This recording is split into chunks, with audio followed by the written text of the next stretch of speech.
So my name is Doug Stonebreaker. I started Prather Ranch Meat Company. We were a sister company to Prather Ranch proper, which is the kind of a unique cattle ranch up around Mount Shasta, that closed herd. We got started about 14 years ago when my partner Mark Keller was interning at Prather Ranch and trying to make that place survive, which wasn't easy. So we decided that we wanted to go try to sell this sustainably raised beef direct. So at the time we were struggling trying to get the beef certified organic. And there was no certification yet. So when we started, there was no such thing as a certification for any livestock, just certified organic. So we were working with CCOF and some other groups to try and get that done. The organic movement in the U.S. essentially started as a vegetarian movement as opposed to Europe, where they were always doing livestock and vegetables both. So we came down to sell. The first market we did was at Green Street, San Francisco, trying to sell beef, and it was a little awkward at first. I used to joke, back where we were at, we were seen as being sort of the hippie ranchers, and then we come down here and I have PETA standing in front of my booth telling me to get out of the market. So that's how we started. And then gradually we were asked to come in the ferry building. That's about the time we kind of broke off to create Prather Ranch Meat Company with the idea that we'd become kind of this fully integrated, sustainable meat business. And we're sort of a hybrid. We both farm, we have our own pigs, and we work with some rancher partner buddies that do lamb and some other things. So we started to realize as we came into the ferry building, nobody knew what was going to happen there. We'd been doing markets by that time for a few years. And we decided to take the risk. We didn't have any money, so we set up an old barn, 2 beat-up deli cases. And they said they wanted the farmer's market inside, and so we opened.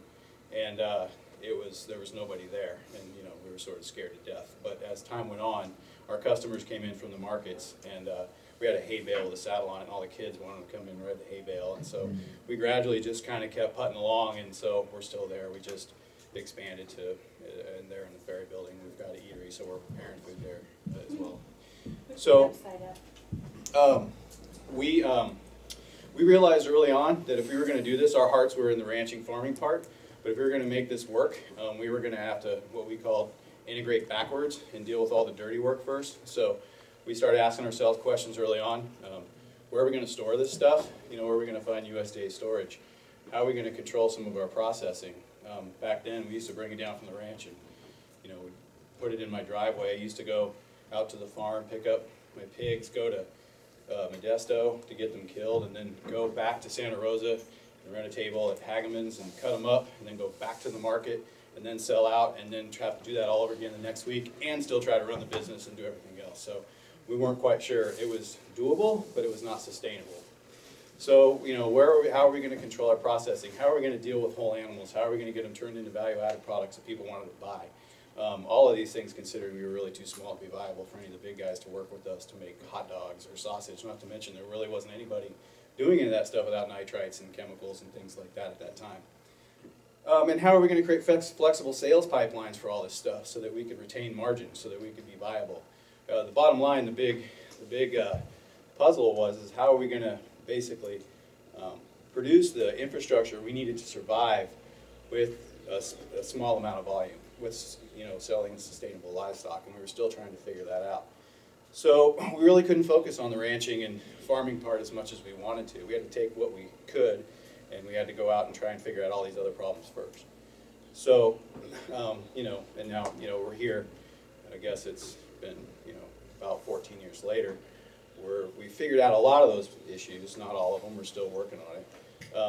But we're starting now to get to a place where we can now go back and look for more land and rancher partners and people like that and start to focus on the farming and ranching part again. So that's kind of us in a nutshell.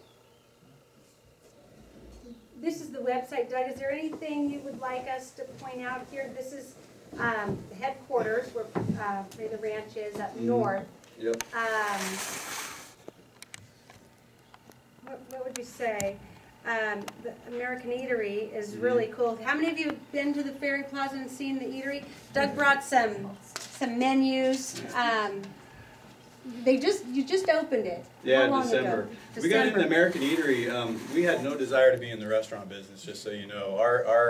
goal, and it was early on, was we have to figure out a way to get this product into people's hands in any way we can.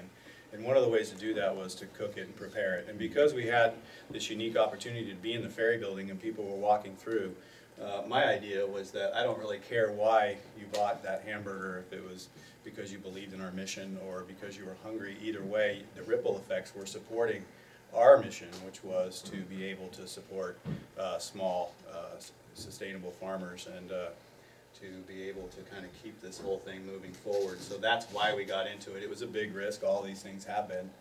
And you know, we're hoping that it will eventually pay off and it will work out for us and for the people, the farmers that we work with. So that's why we did it. Doug brought in some samples in the back of some jerky and things that we'll get to and pass around of different products, so thank you for that. We're going to have each person tell their story, and then we'll open it up to questions from everybody. So, yeah, beef-wise, I mean, of course, that's still, we're still very, you know, we're connected with Prather Ranch directly. So we produce about 20 beef a week, certified humane, Food Alliance certified, closed herd, kind of a unique traceability program. So every pound of ground beef has an ear tag number on it. It's pretty unique. We are sort of starting to get into some other grass-fed beef programs a little bit, not too much yet. We raise our own Berkshire pigs in the Capay Valley.